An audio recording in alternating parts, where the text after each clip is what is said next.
I'd like to say that all council members are present. However, Chair Blair has requested to be excused for tonight's meeting. Did it. He was online for the work session. Oh, was he? Yeah, I don't know if he is. I'm here, Marcia. Okay, hey, thank you. Yep. Sorry, I didn't know that. The Chair Blair is... I'm just maintaining a safe distance. All right, next on our agenda is opening ceremony, and I have asked Councilmember Chaburka to do the Pledge of Allegiance. Please stand if you're able. I pledge allegiance to the flag of the United States of America and to the republic for which it stands, one nation, under God, indivisible, with liberty and justice for all. Thank you. Please take a moment of silence with me.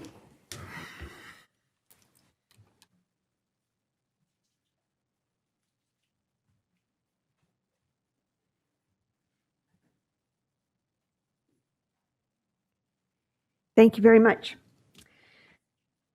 Next on our agenda is a request to be on the agenda, and we are excited. A few months back, the Ogden Weber Tech College came to us with a scholarship opportunity, and I believe that Jeremy Shinoda and no Kathy Darby, but Jeremy Shinoda is here.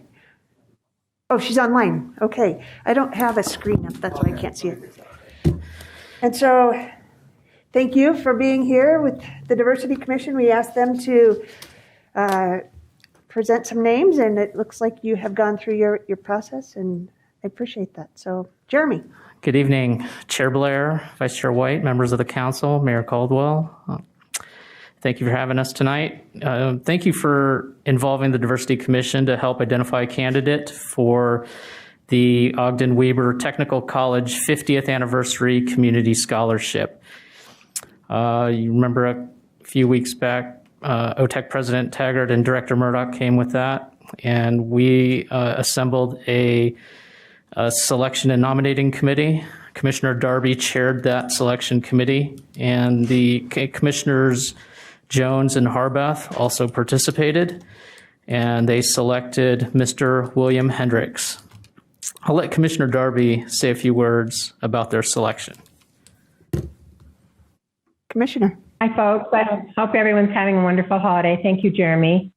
So we got this assignment, and I thought it'd be a lot of fun to work with some people who would be able to make really good use of a scholarship at OTEC. So we started out by, Carrie did a bunch of media. She did a flyer for paper flyers and also electronic. So she did a lot of work on that, Carrie Harbath, Commissioner Harbath. And Charday and I would meet with her and CJ and get ideas about, how to get people involved. And I got a call from Mr. Hendricks one day, and he was just very impressive and seemed like he was really excited and would make very good use of a scholarship. So I asked him to send me an email and explain to me, why him, what would he do with it, how would he use this money and this time that he had to be able to make something wonderful. And he sent me back a great email with all of his story and everything, and it was just really great. So we were excited to be able to award it to him. Is he in the room tonight? I'm not sure if he's there. He is here, Commissioner. Oh, awesome. Very good. I've never met him in person, so spoken to him on the phone a few times. He's a contact in my telephone now. So if we can introduce him, let him step up and speak for himself. Thank you. I am attending OTEC under the Web and Graphic Design program. Decided to go back to school after quite a while of not being in school. Decided I wanted to learn some additional skills, and OTEC seemed like the place to go for that. So I'm very excited and very thankful for the opportunity. Thank you. Thank you.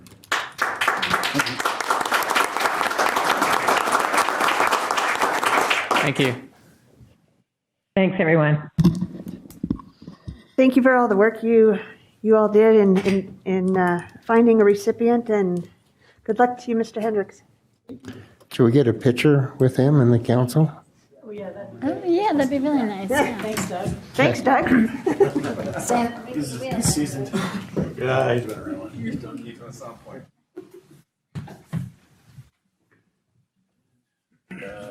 Did you get permits today? Yeah.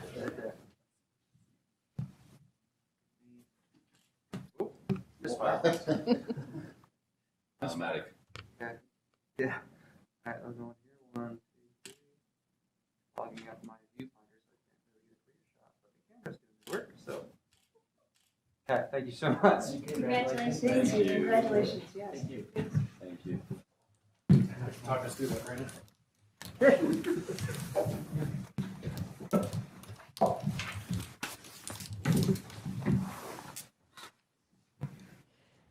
Next on our agenda is a public hearing for the fiscal year 2022 Annual Action Plan Amendment number 2. And I think we have a presentation by Ward Ogden and Lisa Stout, or Ward Ogden and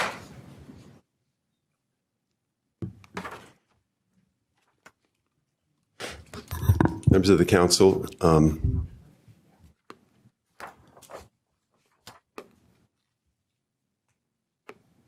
We're here to talk about an amendment to the annual action plan for fiscal year 22.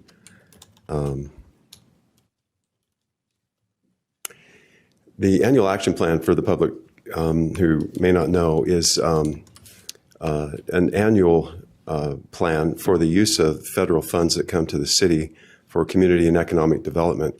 And this is the second year of a 5-year plan in the consolidated plan, which is a 5-year plan. So we implement the 5-year plan in 1-year increments. This is the second year. It's an application to the U.S. Department of Housing and Urban Development for funding for this year. It determines our programs and projects that we fund, and it outlines goals, and there's a budget. The proposed changes to this plan are that we generally bring, every year we bring back to the council the budget for some tweaking. It needs to be updated as we end the year. We have adjustments that need to be made to reconcile the year-end numbers, and so that's what we're doing today. In addition to that, the city's been granted some money through the Community Development Block Grant through the CARES Act. They put some of the CARES Act money into the block grant. It's called CDBG CV. And that fund came to us last year. And so there are some proposed changes to how that fund will be spent. And the specific changes to the Business Recovery Fund program, which is a change from the small business loans, and the microenterprise loans had been run through that CV money, and now the proposal is to combine those two and kind of update some of the guidelines and implement a business recovery fund using the CV money. Again, the changes, each year we revise our carryover estimate. In other words, funds from last year carrying over into this year. We estimate that in the spring of the year, and then at the end of the fiscal year, we get the new numbers and the real numbers and bring them to actual. We also receive income from loans and property sales and different ways of funds coming in. And again, we update those estimates to become a little more accurate. Again, the new program, the CV Business Recovery Fund, is going to be in the amendment. And then reallocating, as I mentioned before, reallocating the CV money from the business loans and microenterprise into the Business Recovery Fund. And then there's a breakout of those funds, the CV money, for administration, so that we can pay some administrative costs. The current budget is about $6.9 million in our action plan. The proposed budget raises that by $1.7 million up to $8.6. The increases come from, again, the program income estimates that were derived last year. We have an additional $1.1 million coming in, and that's from loan payoffs that were not anticipated, as well as recycling money that we use in our home programs where we sell homes and recover funds. So that's an acceleration of that and getting some of those funds back. We have an update to the entitlement money, the community development block grant, and the home funds, in the amount of $405,000. And then there's another $186,000 in program income that was received last year but not spent. This is a chart of the programs that are funded in the program. These are the community development programs. As you see, there are no changes to the funding for Own in Ogden, emergency home repair, target area public improvements, infill housing, and CHOTO projects. And the bulk of the change is in the Quality Neighborhoods program, the $1.4 million, and that's basically recycling the money from the home sales. And then the HELP program had an additional $179,000 in income. And then there's block grant and home administrative funds that are increasing as well.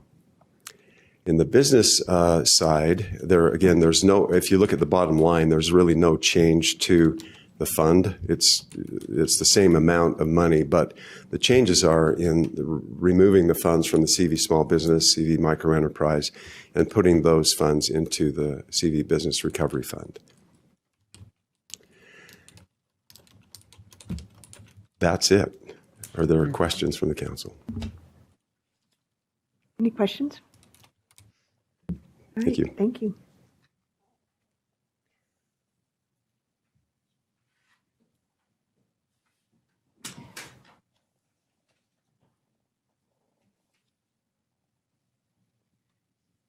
Public hearing. It's a public hearing, so if there's anyone that wants to discuss this action item. Vice Chair, we've got some information on the city side budget amendment too, if you'd like to hear from Lisa Stout. Yes. We'll just do all those presentations Do it together and together. then just Okay, that'd be have a great. public hearing. Sorry. That's okay. Along with the annual action plan, when the city adopts the initial budget, it matches the annual action plan that the council has adopted. And when we true up these numbers, we also true up the budget to amend the budget an additional $1.7 million to increase the 6.9. A lot of work goes into this by Ward and his staffs, and we appreciate their due diligence in this. So we simply make the GL match the annual action plan as adopted by council.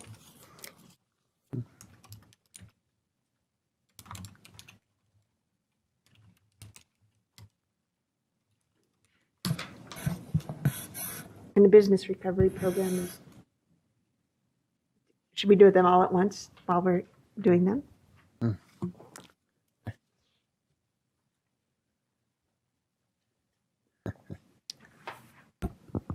Good evening. My name is Sarah Stofers, and I'm the manager of the Business Information Center, and I oversee our financing programs for the small businesses.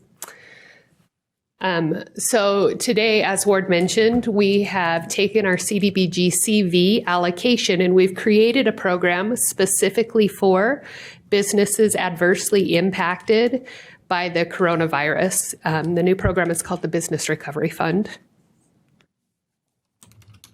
The Business Recovery Fund is funded by the U.S. Department of Housing and Urban Development, known as HUD, with Community Block Grant CDBG from the CARES Act, known as CDBG-CV, as Ward mentioned.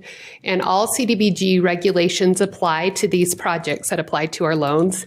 And in addition to that, the projects must prepare for, prevent, or respond to the COVID-19 pandemic. There's also additional documentation that's required to ensure we don't duplicate benefits that businesses have received through the CARES Act or other pandemic assistance. The Business Recovery Fund projects include assistance to low to moderate income micro enterprise owners. A micro enterprise owner is a business with 5 employees or less, and the owner is at least 80% of the area median income. And small businesses to retain or create jobs. And in addition, this is not normally something we provide loans for, but we provide assistance to businesses in urgent need as a result of COVID-19. And this program is replacing and eliminating fiscal year 22 programs, the CV Small Business Loan Program and CV Micro Enterprise Loan Program. We allocated the federal funds to our 2 existing programs, but those funds, the terms of those programs were not specifically designed for pandemic conditions. So the Business Recovery Fund provides direct financial assistance, loans to for-profit businesses. And as stated previously, it's to respond to, prevent, or prepare for COVID-19 pandemic. And our goals for this year are to create or retain 5 full-time equivalent jobs and to assist 5 low to moderate income micro enterprise owners and provide 5 businesses loans to businesses in urgent need. And the budget for this program is $757,683. And one thing that's unique about this program is these funds are available until they are exhausted, with an expiration date of April 24th, 2027. The eligible uses of this program include working capital, PPE, inventory, fixtures, furniture, and equipment. The loan amounts are between $5,000 to $90,000. And what makes this program unique, and the reason the changes were needed, is the financing will be determined in underwriting, and it will be structured based on the applicant's ability to repay. This program removes the debt to income requirements and the collateral requirements required by our normal loan program to make sure we're able to really stabilize our businesses that are hurting due to the pandemic. The preference points, this is also new to this. The way we will prioritize the funding is based on the preference points will be given if the business has at least 3 years experience owning and operating a business, or businesses who have completed a business startup training program from an authorized training provider. And we've been here before and we've talked about our partnership with the Swazo Business Center. They are currently our authorized training provider, and they have 3 employees presently working at our Business Information Center, including a full-time employee that's participating and helps with LUPEC. And she's going to be fantastic.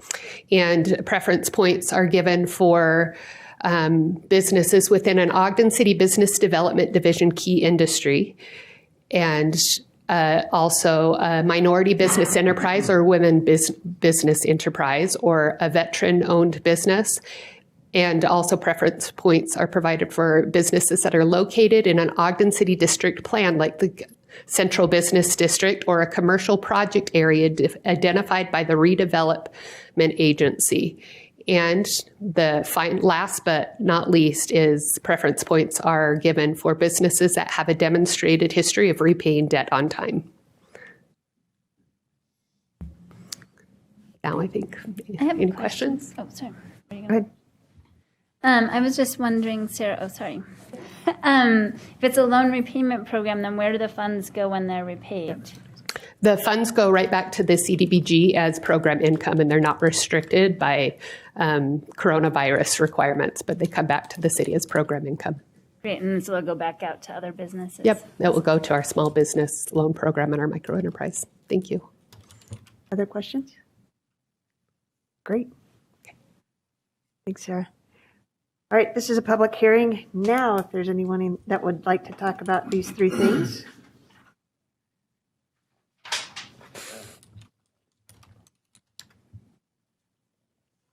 We just closed the public hearing? There's a hand. Oh, I don't see it. Sorry, I can't see it online. Angel. Angel.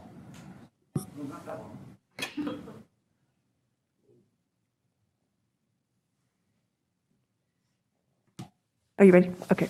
There is a Angel Castillo. Time is yours.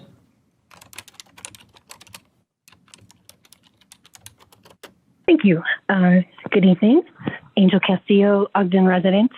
Off the bat, obviously, I support you signing off on all of these initiatives. We have some great programs, specifically with quality neighborhoods and the work that we're doing to help get people in homes. So I'm in support of that, but I would like to express a little bit of dissent about how we're going about it and ask that you consider that in the future.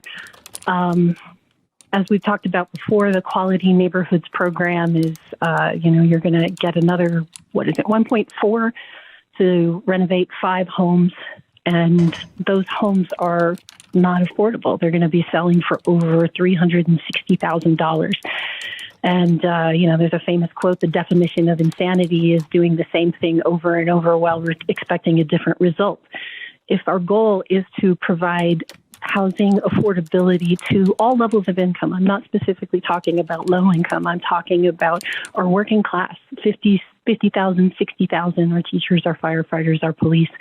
The way to bring down those housing costs is to build smaller units, very much like Tempe, Arizona has done, and they are HUD approved. And duplexes and triplexes are approved, and HUD approves condominiums as well. If we want to bring the price down so it's more affordable for folks, we have to build smaller units and make them accessible to people, because as we all know, the fastest way to financial success is through home ownership and using that to create and build and continue wealth and pass that along to your kids. So I also have not heard anything in any of these presentations about applying for extra funds. I wholeheartedly agree with Councilman Heyer, his statement in the work session that we should be applying for anything and everything, because we have folks that want to be successful and want to have help. I should be hearing things about how Ward is going to be applying for more funding for housing, and how Sarah Stofers is going to be applying for more funding to create more loans for people to be able to start businesses and create tax revenue for the city. So I encourage you, yes, to pass this, but I also encourage you to think differently and look differently, because we're doing the same thing over and over, and we're not getting the kind of penetration we need with making sure that people have housing as a pathway to financial wealth. Thank you. Thank you. Any others? Seeing no more movement, I'll make a motion that we close the public hearing. Second. Motion by Councilmember Heyer, second by Councilmember Chaburka. This is a voice vote. All in favor? Aye. Any opposed? Great. Ready for motion? Yeah. I would make a motion then that we adopt proposed resolution 2021-18. Second. We have a motion by Councilmember Heyer, second by Councilmember Chaburka to adopt proposed resolution 2021-18. This is a roll call vote. Councilmember Chaburka? Aye. Councilmember Heyer? Aye. Councilmember Lopez? Aye. Councilmember Nadolski? Aye. Councilmember Stevens? Aye. Vice Chair White? Aye. Chair Blair? Aye. That passes. I'll make a motion to adopt proposed resolution 2021-62. Second. We have a motion by Councilmember Lopez, second by Councilmember Heyer to adopt proposed ordinance 2021-62. This is also a roll call vote. Councilmember Heyer? Aye.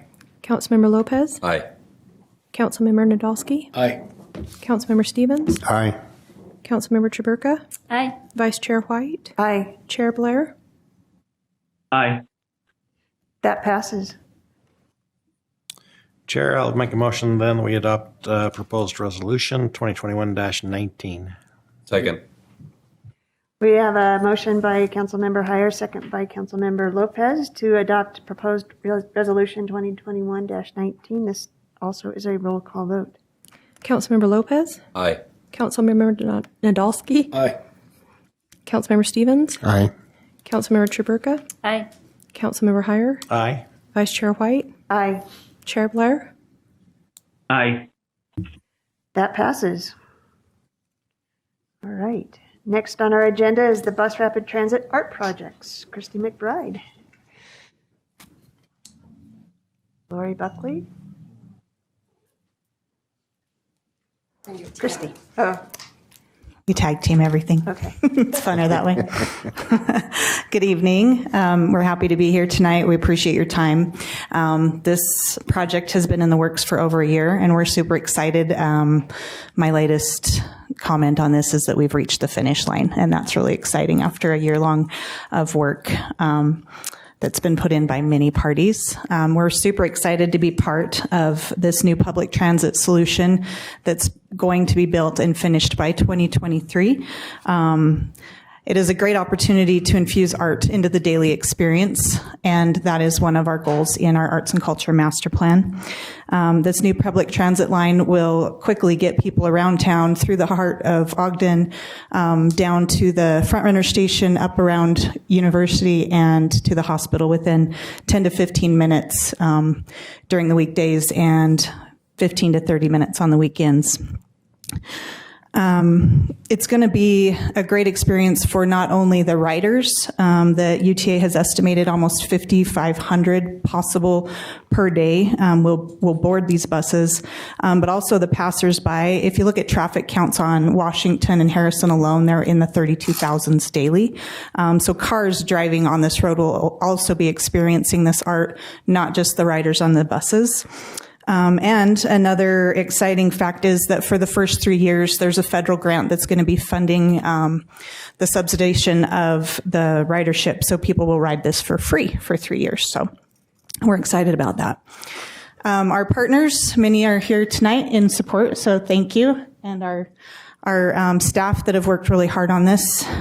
We appreciate all of the time, hours and hours, probably hundreds of hours of meetings and planning and development and funding plans for this. We have come to the conclusion that a clear glass product that is called Laminated Glass with art is the best product for the longest lasting option. So Lori's going to hand that around. There's a sample that's been provided by UTA, and this demonstrates what laminated art in glass will be like. You guys are welcome to hand that around. The really cool part about this is it's a very flexible option, so we can accept graphic art, we can accept paintings or drawings that are converted into a digital image or even photography. So this doesn't limit, and we can be very diverse with the artists that we select. If you take a look at your image on the screen, the sample above is what the BRT station designs will be and are being built as we speak. And it demonstrates what a clear glass solution would look like had we not gone down this road of including public art in these stations. So there's a total of 22 stations, 13 locations. And the bottom example is a similar product that's been done in Salt Lake on a bus transit. And I think you guys have seen this again, but this is the list of locations. 10 of these, everything except for the Weber State and D Event Center will be covered by this public art project. Weber State has commissioned artists within their own very broad pool of artists. So they have great artists working on campus to design the artwork that will go on those 3 locations that you see in purple, and all of the other 10 will be touched by this public art project. This is kind of the boring part, but it is important to kind of see the timeline that we started back in February, began working with UTA, Weber State University, IHC on this BRT station enhancement, exploring many possibilities and ultimately coming to the conclusion that this is the best product for the job. In May, we received cost estimates from UTA so that we could move forward with public funding requests on all ends. In June, we sat down with our partners and devised a plan to fund and execute this public art project together as a collaboration. From July through August, we had many meetings with the UTA and Ogden City staff and the Public Art Subcommittee to really dial down what this project would become. And ultimately, city directors, we got to present this project to city directors in August, and they were in support, and CED became the sponsoring department, moving it forward through the process. And then ultimately in September, the Arts Advisory Committee fully supported the public art funding recommendation for this project, and they recommended that we cover all windscreens and provide strong artist stipends so that we could get really high quality artists throughout this project. The Public Art Subcommittee, Lori and our partners worked to develop the RFQ, and that was released in October. It was open for a month, and during October, we also were able to present to the Planning Commission and got full support in the consideration that this does meet the city's general plan. And then also the mayor's approval in October came through the MARM meeting. Skipping to November, the art call closed, and we were very surprised that maybe not surprised, but very pleased that we got 68 very high quality artists that applied. From there, the Public Arts Subcommittee and the project partners all met and reviewed and scored those applications. And I'm reading my own timeline. And then in November, we also were able to present this project to you for the first time as a proposed public art project that you're reviewing here tonight. In December, the Public Arts Subcommittee met on December 1st and narrowed down, and the partners as well have met with subcommittee members to narrow down the artist pool. And tonight is the next on the timeline, and that's where you all can consider approving the public art funds for this project. And if approved, tomorrow, the Public Arts Subcommittee and the project partners will be narrowing down that final pool of artists to begin selecting and assigning artists to each individual station. Once that has been awarded and each artist is selected to provide development of artwork for the stations, they'll have about a month and a half to develop that, working with community members, historians. We're going to provide them options to do their own research and develop their own art for each station so that it's diverse and representative of our community and those locations.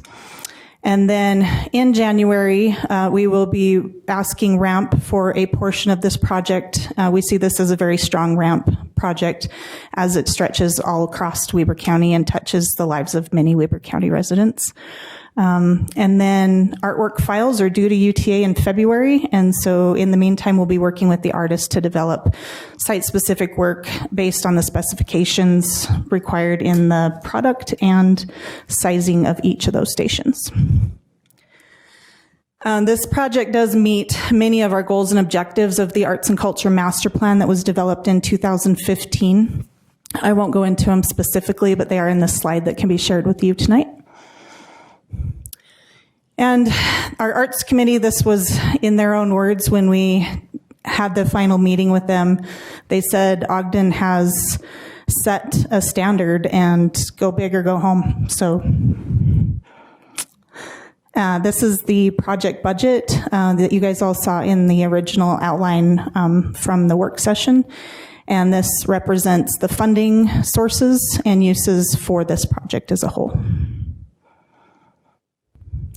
And so we're requesting tonight that you recommend adopting Ordinance 2021-63, approving the public art funds for this project.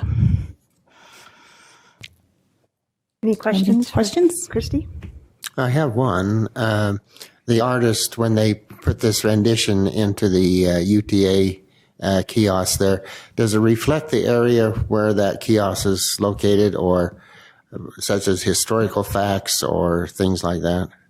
So we're not exactly directing the artists to reflect the neighborhood, but we are giving them information about the neighborhood so that if they choose to do art that's pertaining to that neighborhood or the people close to that area, that they can create artwork that goes in that direction. So several artists might be depicting work that's more abstract and maybe has a different meaning. We're looking at ways to tell the story or the artist statement about the art pieces as a QR code or a small plaque on each piece so that you can find out more information about the artwork that will be on each station, because sometimes an artist's idea of how they're telling a story isn't necessarily very clear to certain people. You know, everyone views art differently and gets a different meaning from it. So, you know, we will be providing them with information to help them base their idea or their concept around, but not directing them exactly what it's not art by design. It's allowing the artist to build the work. So if the art is damaged in any way or defaced, how do we handle that? So as you saw in the budget, $17,309 is going towards maintenance for the fund. So it is a partnership between UTA and the city to where they replace the glass and we replace the artwork. Okay. Other questions? When will the grants be awarded, or? They're due January 14th, and we usually find out a couple months later if it's awarded. And the way that we've built this budget and recommendation tonight is to fully fund it regardless, so that we can guarantee the quality and the completion of this project regardless. But we do see that RAMP would really like this project as one of their own. So, and if we are awarded that, obviously it would reduce the budget for this particular project. What would we do with the extra $86,000? Will it go back into just another arts? It would roll back into the public art fund to be used for another project. Great. Other questions? I don't have a question, but I have a comment. I just really appreciate all the work that went into this, and I'm really excited to see what comes of it. I think it's going to be a really impactful project. Great. No more. Is there going to be some kind of a celebration when this is done or something like that? We always celebrate. Right? Yeah? Absolutely. Yes. Good. Yeah. Good. Okay. Wonderful. All right. It says that it's a public hearing, is it? Thanks. All right. That's it. This too is a public hearing. If anybody would like to speak on the Bus Rapid Transit Art Project. Good evening. I am Andrea Pullis. I am the project manager for UTA for this BRT project. And I just wanted to take this opportunity to thank you for your support of the BRT project and the art project that's going along with it. Art and transit is very important to UTA. We have worked really carefully with this committee that is not just Ogden, but Weber and McKady, and my crew over here, James, has been working really hard on this project to get it this far. So we're very excited to see what the artists come up with and get them into the manufacturer in February so that we keep our timeline. But we do appreciate your help with all this. And so I just want to take this opportunity and thank you. Thank you.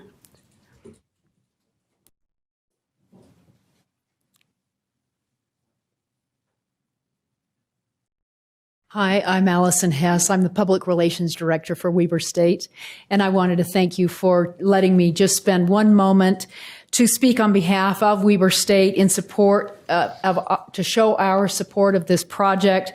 This effort has been a robust, year-long collaboration with Weber State, with Ogden City Arts, with UTA, and with the hospital.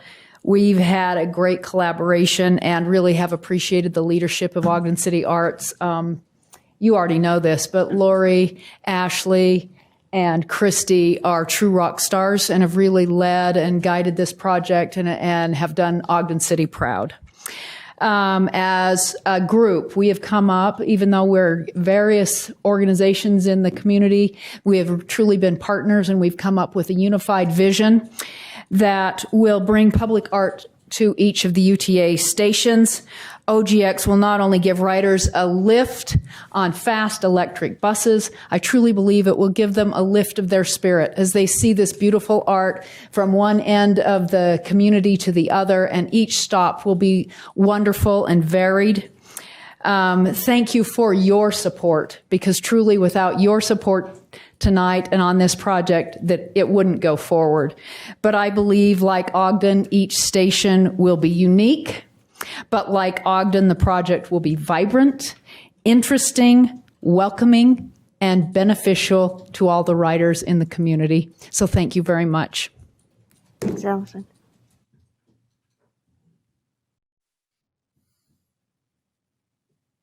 Anyone else? Got two online. Sorry. There's a couple online. Angel Castillo, time is yours.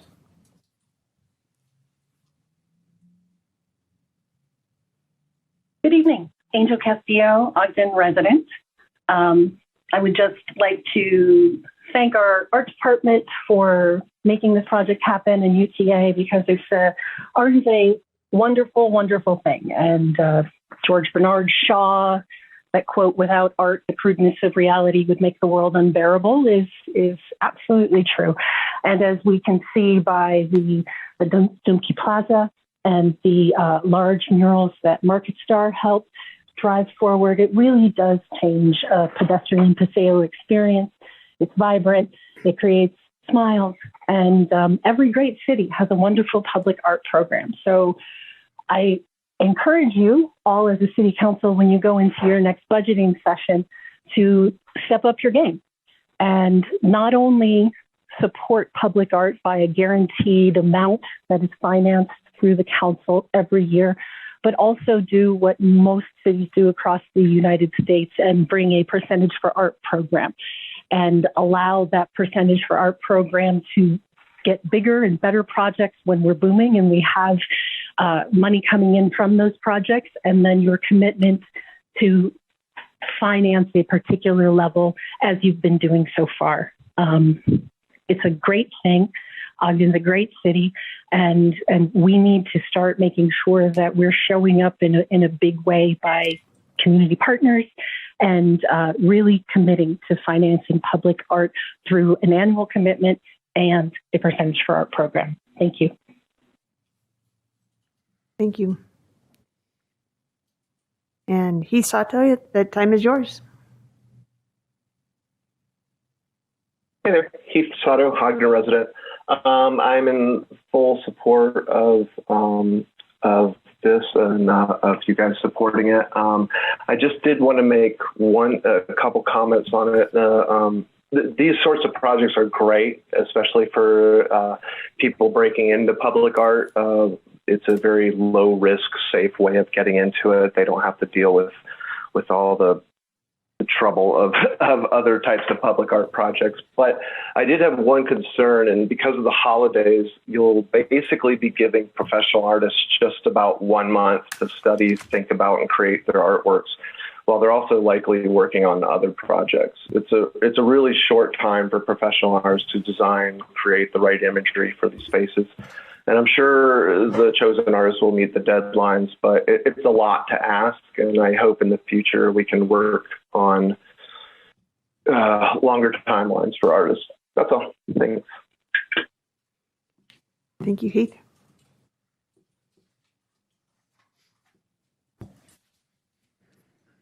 Other hands raised?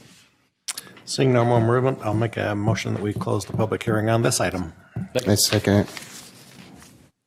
I have a motion by Councilmember Heyer, second by Councilmember Lopez to close the public hearing. No, that was Nadolski. Oh, sorry, Nadolski. This is a voice vote to close the public hearing. Aye. Aye. Aye. Aye. Aye. Any opposed? Vice Chair, I'd like to make a motion at this time. I make a motion that we adopt proposed ordinance 2021-63. Second. I think it's 19, unless I'm reading Nope. it wrong. Nope, Oh, no, you're right. 63. I was reading it wrong.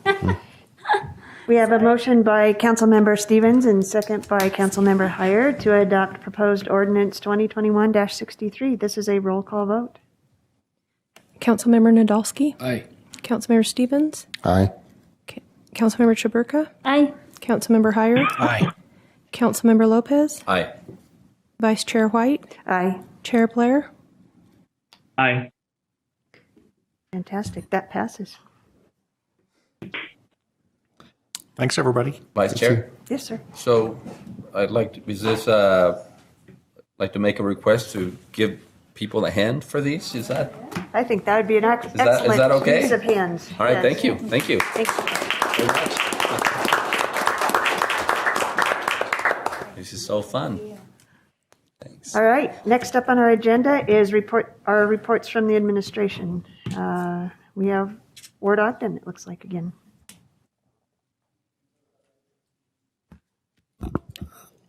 Members of the council, the item before you is a proposal to renew the Synchrony Bank loan that we have between Ogden City and Synchrony Bank.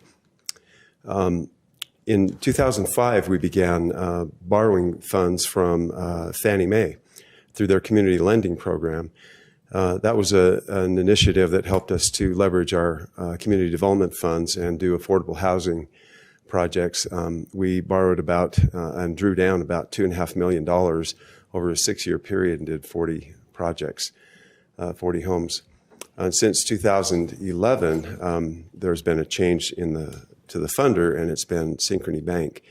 In that period of time, we've borrowed since 2011, over the past 10 years, just over $14 million. We've accomplished 118 houses funded through either an infill or rehab and resale. The vast majority of the homes are rehab and resale. Smaller homes, as you see here in the picture. And the average fund per home is about $120,000, and the loan is repaid through the sale, the proceeds of sale of these homes. There's just a quick shot of the inside of how some of the houses turn out. This is a little house, the interior of that house. The funds, one of the advantages that we have is that Synchrony Bank has a requirement to loan funds through the Community Reinvestment Act requirement, and they offer a very affordable rate and are very good to work with. It benefits them in meeting their affordable housing investments, and they benefit low and moderate income homeowners and low and moderate income neighborhoods. The loan amount is $1.4 million, and that's the balance, but we of course borrow funds from it and then repay the fund so that it comes back up to the $1.4 million. It's guaranteed by a $350,000 guarantee fund that's held at Zions Bank. The loan renews every 2 years. That's what we've been doing for the past 10 years. And the council has, in fact, renewed those loans every 2 years.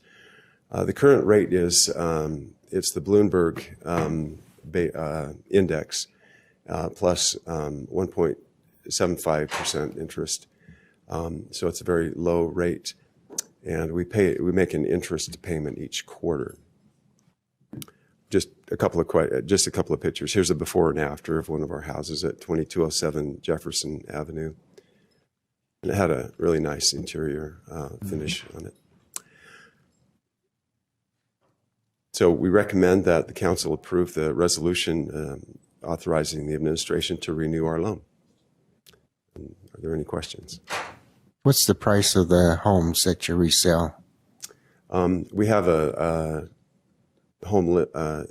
One of our funds, the home fund, has a limit, as we talked in previous council meetings, that we did a market study and established a new basis for the maximum value that they can be sold for, and that's $318,000. The community development block grant doesn't have a cap, but all of the homes that we do through those funds are sold to moderate and low-income homeowners, and we do financing and down payment assistance to help those payments to become affordable. Okay. So it was nice to see the snow on that one house. Vice Chair White, if I might, this is not a for-profit kind of a program. It doesn't make money. Is that correct? It's not intended. It's a community building program, and it also assists moderate and low-income households. How would you characterize? I mean, do we pretty well break even on the deal, or do we? How much? Not usually. It's not really. Yeah. The objective is to take homes that are in kind of tough condition. Yeah. And so many of the homes that we've done are some of the worst homes on the block, and would continue to be that way if we didn't invest in them. Sure. And so as you see, this home, it wasn't really bad. We're not showing the before shots, but it had some real challenges. But it's a great house. Yeah, these houses are, even the old ones, they've got some great bones, and they're, many of them are very small, but they have a lot of character. And so the deficit, where does the deficit actually come from? It's not the loan. It comes through the federal funds. Okay. It's subsidized through those CDBG funds. Okay. Yes, in the home. All right. Thank you. Mm-hmm. Any other questions? So the market, real estate market, does that dictate what your price on your items are, Yes. or your homes are? Yes, we sell for appraised value, but then of course we help with financing and down payment to help them become affordable if it's needed. All right. So if the market is high, then surely the price of the homes go up. If it's low, then they go down. Then. Yeah. Any other questions? All right. Thank you. Vice Chair, I'll propose we adopt Resolution 2021-20. Second. We have a motion by Councilmember Chaburka, second by Councilmember Heyer, to adopt proposed ordinance 2021-20. This is a roll call vote. Councilmember Stevens? Aye. Councilmember Chaburka? Aye. Councilmember Heyer? Aye. Councilmember Lopez? Aye. Councilmember Nadolski? Aye. Vice Chair White? Aye. Chair Blair? Aye. Great, that passes. Next up on the agenda is some unfinished business. The Capitol Square project continued from December 7th. Early. Good evening, City Councilors. As you noted, this is a continued item from your December 7th meeting. At that meeting, you heard a request to adopt the Capitol Square mixed-use zone, and this involved three parts. First was a zone change of the block from neighborhood commercial to mixed use. The second part was approval of a concept development plan, and third was approval of the mixed-use zoning standards. As you recall, at the time we had two options for a master plan presented. Concept one included a grocery store on the north side of the property. And then concept two was, in case we couldn't get a grocery store, there would still be a mixed-use building, but the grocery store would be not included, and there'd be these mansion townhomes in the project. The Planning Commission heard that, and they really liked the idea of a grocery store, and so they wanted to have preference for that and wanted that to be the preferred option, and if it wasn't going to be a grocery store, they asked that it come back to them for action. In the council's discussion, I sensed that the council was also very favorable of the grocery store option and wanted that if there wasn't going to be the grocery store, that it come back to the council for action. And part of that, I also wanted to note this concept one, which includes the grocery store, had a few differences on the south end of the block. The concept had a larger apartment project, and there were a couple things on this. First of all, there was an out parcel, a parcel that isn't owned by the redevelopment agency that would have to be acquired in order for that to happen. Also, there was an issue with access there. This would push the access near Gramercy Avenue, and there would be a conflict between left turns coming out of Gramercy and left turns coming out of the parking lot. So part of the recommendation was, if you do this concept, that that driveway be relocated. So essentially, this option is not being pursued at this point. There's actually in review an apartment complex that would look like the approved concept 2. That's before the Planning Commission tomorrow, correct? Yes. Okay.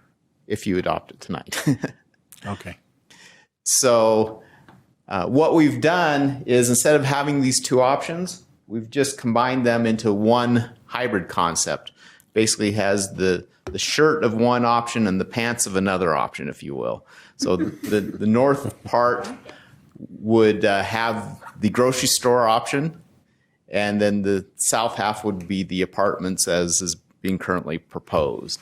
So we combine them both into one concept. So what we'd be asking you to do is just adopt the one concept. And then if it comes down the line and for whatever reason the grocery store is not possible, then it would have to come back to the Planning Commission and the City Council for amendment of that particular option, which is, I think, where the council wanted to go. So our recommendation is to adopt the mixed-use zone text amendment and to adopt the Capitol Square rezoning to mixed use, which would include the reference to the hybrid project master plan. Vice Chair? Please. I guess my concern, and it's not as much of a concern as it is just a question, since this is going to come on in phases, it's possible that this thing could develop to the point where it's just not, let's say we get 3 phases in and the 4th phase won't allow a grocery store anyway. And it comes back and says, well, we can't do a grocery store. I guess that kind of is where my concern lies, is at what point do we just get painted into a corner that we've got to approve whatever's before us? Because I think that's kind of the concern. Right. So each phase will have to be reviewed for conformance with the concept plan. So you couldn't develop a phase that would preclude the next phase. So phase 1, that apparently you kind of got to rush on that because you got a planning commission that's meeting out of sequence to approve something. So somebody's got their hair on fire to get something going, right?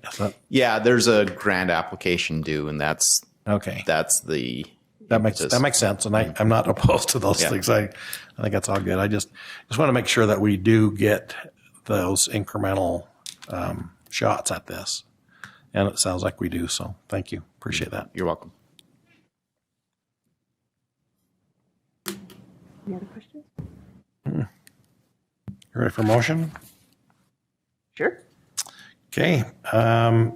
First off, I'm sorry that I caused the kink in the works last week, but sounds like it's working out better. Yeah, I think it's a better project. So then I would make a motion that we adopt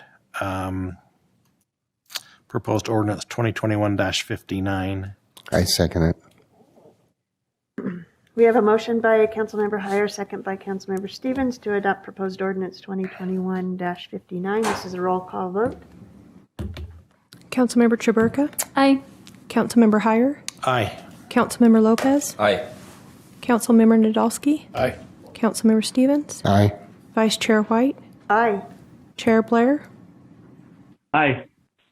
That passes.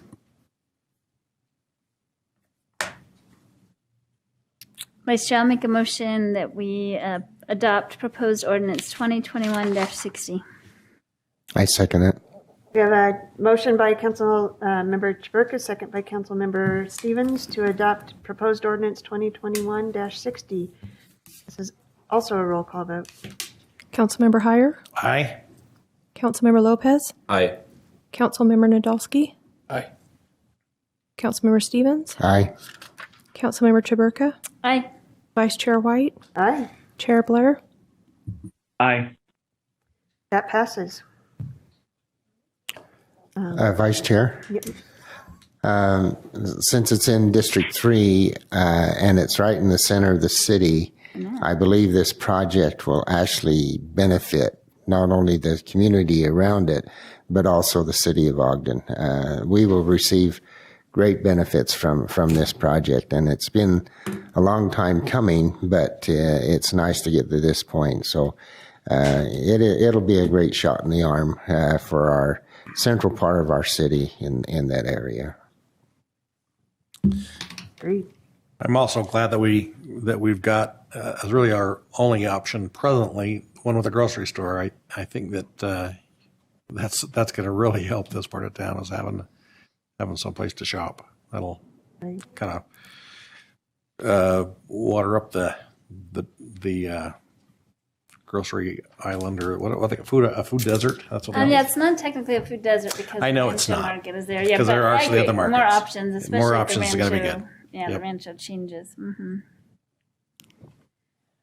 Fantastic. All right.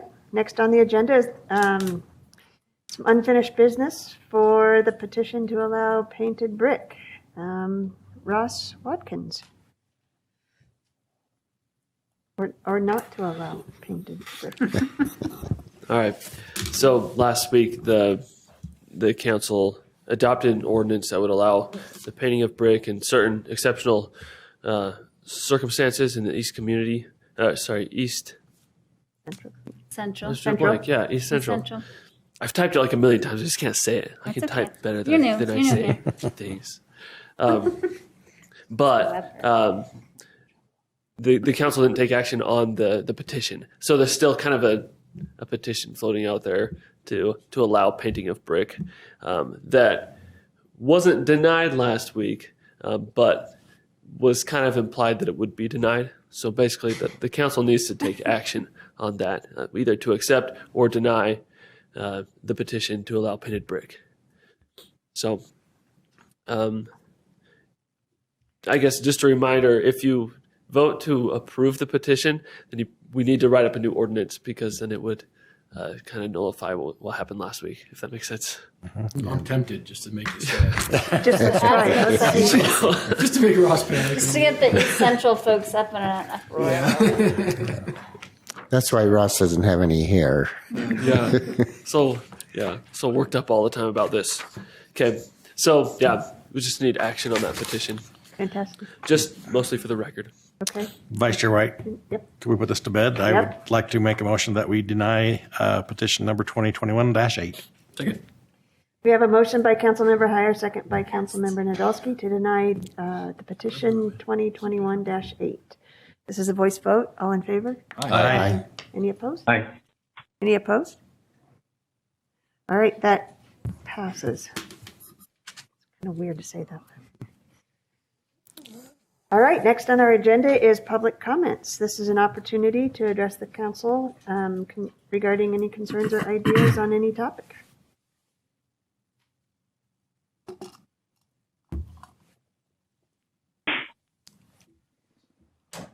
There's no one in the chambers. All right. Angel Castillo, time is yours. Thank you, Angel Castillo, Ogden resident. I would just like to thank the council for continuing to do the hard work of working through what the Marshall White Center is going to look like, and committing to having a resolution that is going to put some guardrails and some timelines on the actions that are moving forward. So I really appreciate that. And as Councilman Nadolski mentioned during the session, it is time. It's been a long, long time, and the community, the entirety of Ogden residents are showing up, and they want to see something happen. It's too long, and we need to move forward. So thank you for doing that work.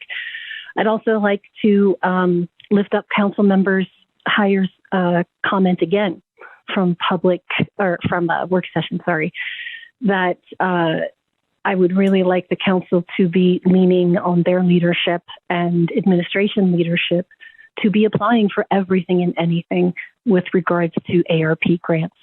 I'm working on a couple of committees with the states, and there's a lot of money that can be moved around from different places and applies. And I'd also like to lift up Council Member Nadolski's comment in the previous work session that it shouldn't limit you to be putting money in things. The worst that's going to happen is that the state says, well, maybe that's not an acceptable use.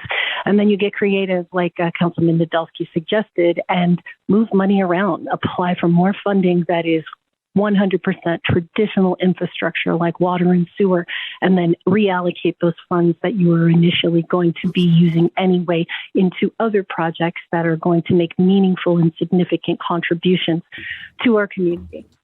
So please push to apply for everything. There's a whole lot of things that are available.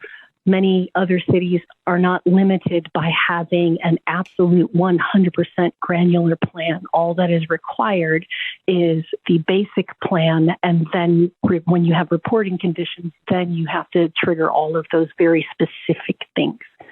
So thank you so much, and please continue to ask to use this federal money that we have all paid into with our taxes to lift Ogden's community so that we can continue to grow financially and with prosperity for businesses and individuals. Thank you. Thank you. All right. Sato, the time is yours. Sato, Ogden resident. There's a couple issues I'd like to address this evening. First off, despite the fact that it's raining tonight, we're in the middle of a record-breaking drought on the Wasatch Front, and I would like to ask you all if you are looking at how we'll be dealing with next summer's water shortage now, rather than when it's a full-on crisis and too late to do anything meaningful about it. I've seen no indication in the work sessions that this is being worked on, so I'm concerned for the city. I would ask you all to place a high priority on this issue if you're not already. The forecast looks grim, and we're likely heading into an even worse year than last unless something changes dramatically. I believe we need to address this before it's a crisis. Mm-hmm. And secondly, a big thank you to Councilmember Chaburka for speaking up about our need to better address the growing unhoused population here in Ogden. This also ties into the lack of communication and leadership from the administration that I brought up last week. While campaigning in 2019, the mayor chastised Salt Lake City for the way they dealt with their unsheltered population. I'd like to play a 20-second clip of that right now.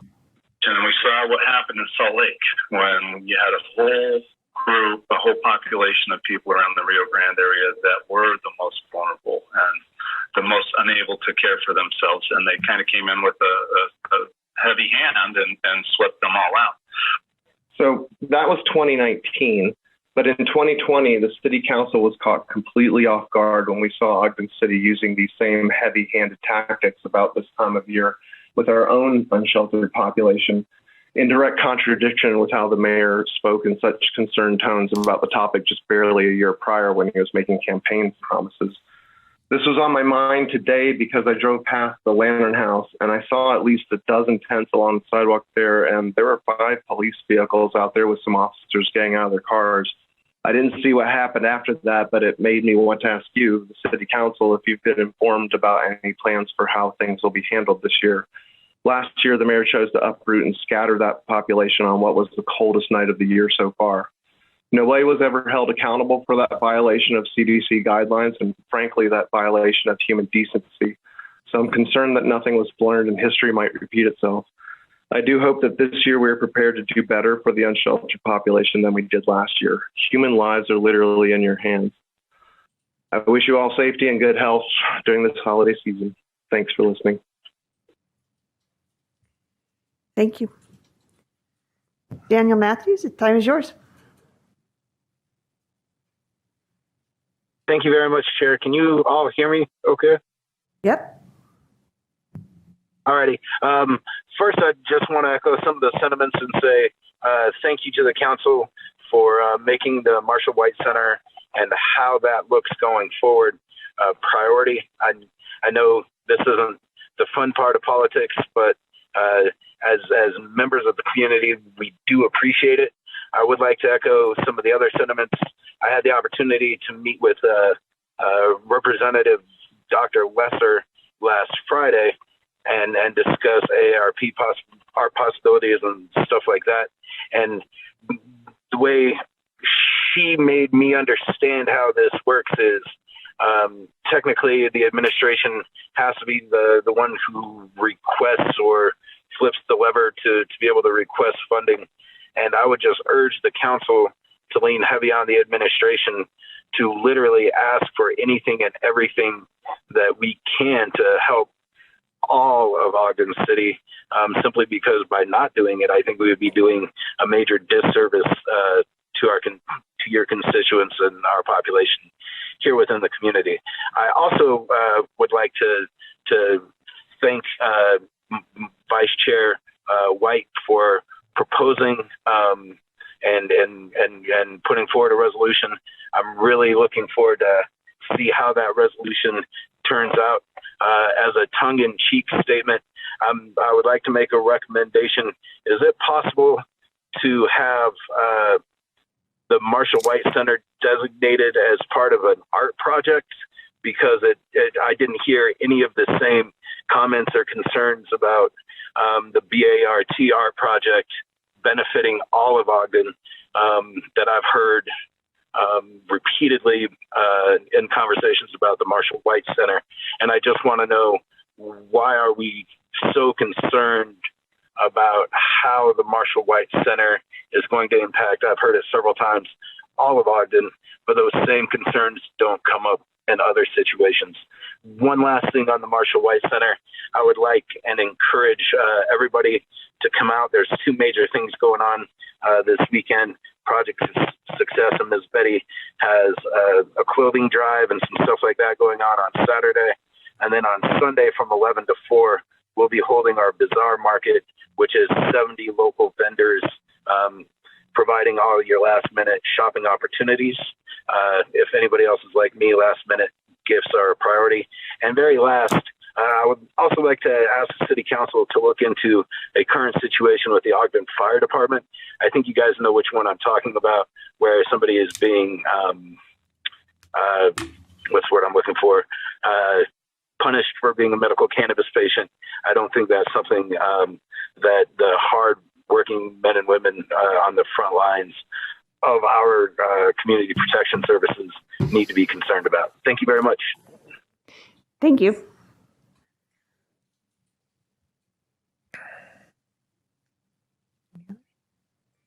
Right. Seeing no other hands raised or anyone else in the chambers, comments from the mayor. Sure. I'll just end with, I want to wish you all and all of our employees a Merry Christmas and Happy Holidays. In today's political environment, we can all use a little more warmth and love over the next couple of weeks, and appreciate everybody's dialogue and commitment to looking at hard, sticky issues and making priorities for the community. And I know it's not easy on everybody. So as we go through the next couple of weeks, I want to wish you all a warm and happy holiday season, and I hope everybody gets a chance to spend time with their family and friends and rejuvenate a little bit. So thank you all for what you do. Thank you, Mayor. Council members? I'd like to wish everyone a great holiday and enjoy the festive season. On my shirt it says, "All I want for Christmas is snow." So let's maybe we could put out a resolution that we now could start snowing anytime. I would like to predict Weber State by three points on Saturday over BYU. So take that to the bank. Other council members? Vice Chair, I'd like to reciprocate the mayor's comments. Mayor, thank you very much also to you and all the staff and everything you guys do. As you said, not always easy, the work we do, the line of work we're in.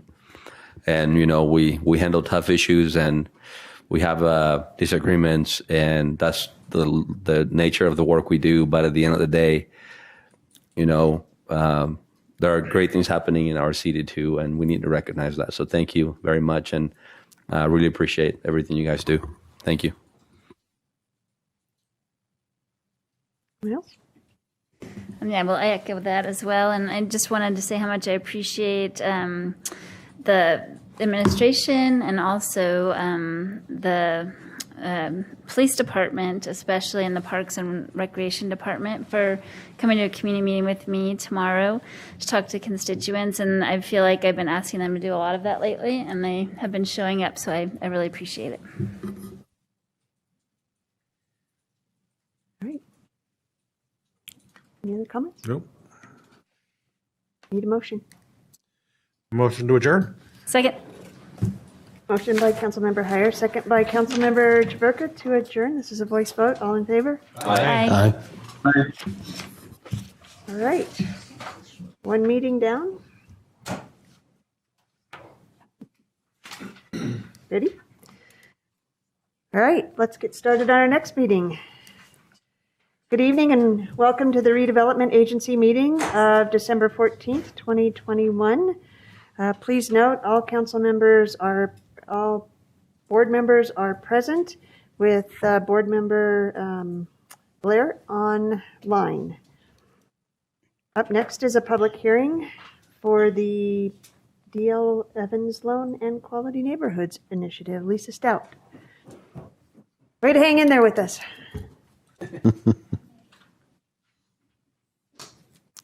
Thank you.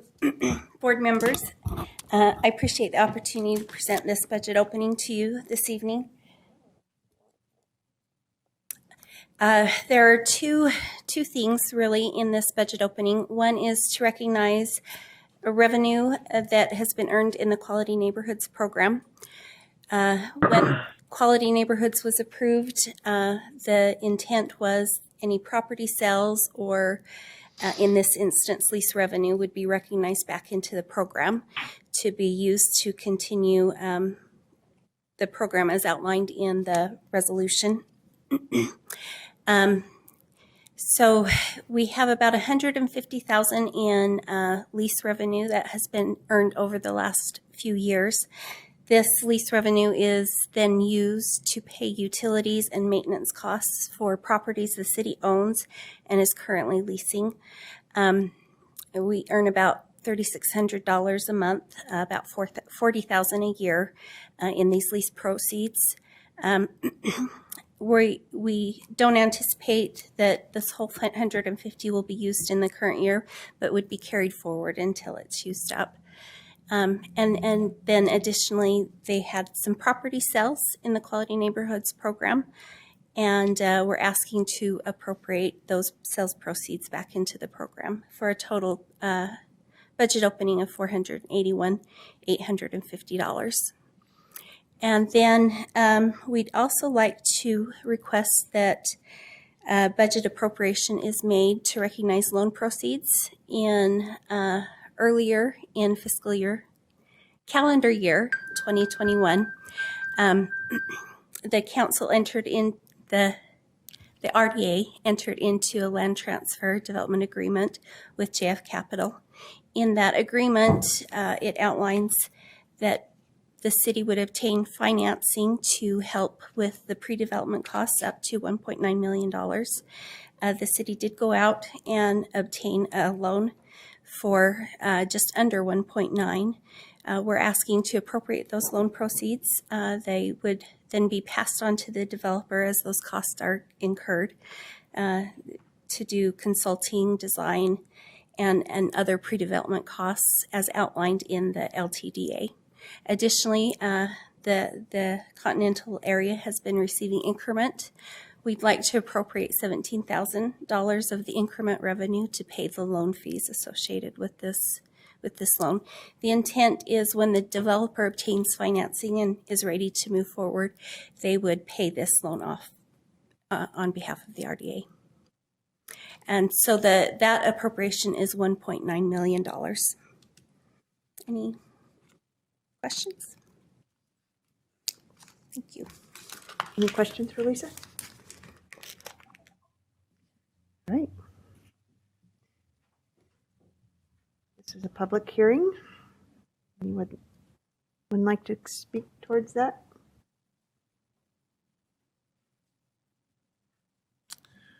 Seeing no one in the chambers and no hands online, I would make a motion that we close the public hearing.